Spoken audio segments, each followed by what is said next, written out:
My husband, 42M, and I, 36F, have a very solid relationship. We have been together for about 13 years and have no children, but we are very active in my nephew's, 4M, life. For some background, my husband has a child, 16F, Laura, with whom only my mother-in-law and, to some degree, father-in-law have a relationship within his nuclear family. The reason being, she was conceived when her mom poked small holes in the condoms.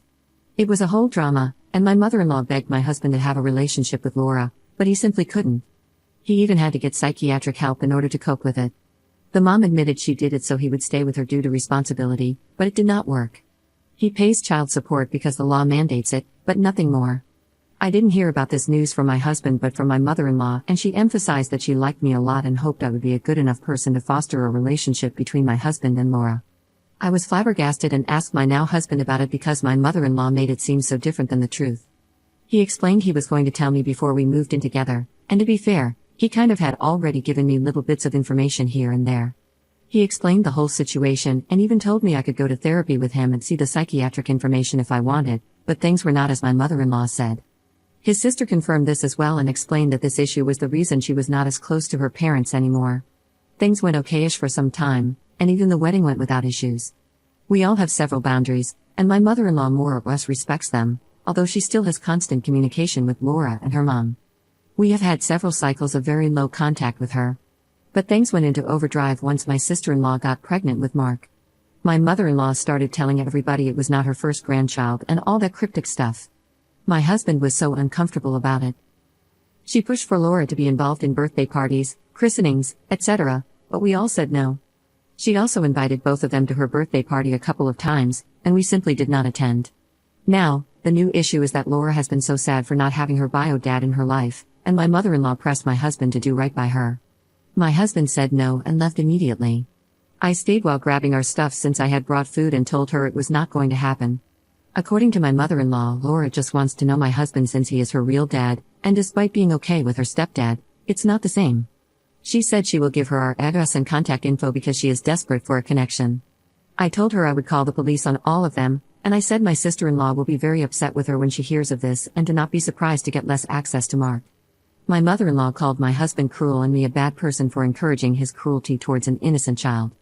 I told her I understand Laura is innocent, but she most likely would not be asking the same if it was a woman who conceived in the same circumstances. Am I wrong here? Edit. I thank you all for your opinions, even if you say we are monsters or cruel. I'm trying to keep up, but I think I need to clarify some things. I asked here not because I want to betray my husband, but because I stand by him no matter what. The condom did not break, and he was very into safe smashing. She assured him she was on the pill, but he wanted to be safer by using condoms. Yes, she admitted to poking holes when he asked her if she would consider fetus deletus and if not, if they could co-parent because he really didn't want a relationship anymore. She admitted to it, and my mother-in-law knows all of this. She is not in jail because my mother-in-law begged my husband not to report it, and he just wanted it all over. My father-in-law is like Switzerland now. At the beginning, he was up in arms until my sister-in-law asked him if he would feel the same if it happened to her. My mother-in-law is on thin ice with my sister-in-law since she introduced Mark to Laura on the zoo outing without consulting my sister-in-law first. My mother-in-law is not allowed alone time with Mark anymore. He has to pay child support until Laura is 18 or done with education in the country we live in. He already made sure to make a will leaving her the minimum allowed by law, since you can't disinherit children in the country, but you can leave them the least amount. My mother-in-law is very distraught at this since he had me and Mark as the main beneficiaries. My husband does not want to meet Laura, give her a letter, etc. I'm not going to make him do that. I do believe my mother-in-law is pushing harder since Mark was born because my husband is amazing with him. We even took him on a trip recently, and we are very loving towards him. We also spend a bunch on him because we want to. We own our place, but it's all in my name for obvious reasons. I don't know if Laura knows, but I would never tell her because it is not my place, and despite everything, I think it is horrible to learn and worse from someone you don't even know. Update 1. I want to thank everybody who took the time to reply, even if it was against us. You gave us the push we needed to clear the situation. I am sorry this is long. I showed my husband the post, and after spending a long time reading the comments, he decided enough was enough. Yesterday morning, he texted my sister-in-law and mother-in-law, telling them he would like to meet and have this over with. My mother-in-law said we could do it in the afternoon and that Laura was coming too. We all said okay. My sister-in-law and brother-in-law met us at the door because they didn't want to go in before us. It was really tense from the beginning. Laura tried to hug everybody, but we asked her not to. Then she tried to hug my husband, and he was slightly less polite and asked her to not touch him. My mother-in-law was very cheerful somehow, and my father-in-law was just offering everybody drinks and snacks. He was like living in his own reality. We sat down, and after what felt like the longest 5 silent minutes of my life, my husband turned to Laura and asked her if she could please leave him alone. Laura responded that he was her dad, and she would need his support when she goes to uni since she was planning to move to our city, and it was very expensive and hard to find a place. She said she knew he owned his own place and that he clearly had money to spare, so she was wondering if he would help her out.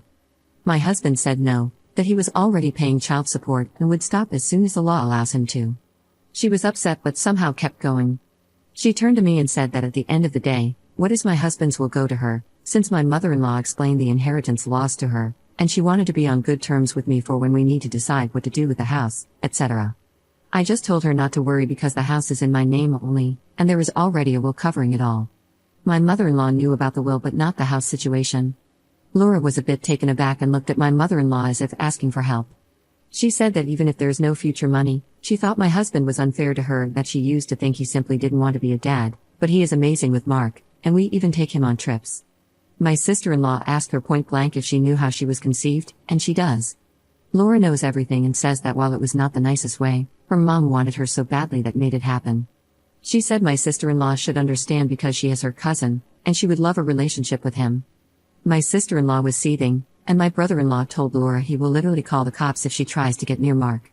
She started crying, saying that she wanted her family to love her and be as awesome as everybody is with Mark, and that it is not her fault. Her mom is not a bad person, she just wanted a family, and my husband denied them that. My husband said that it was the lying and the deception that cost the relationship, not him. If there was an honest mistake, things would have been different. He told her he will never be her dad and she needs therapy.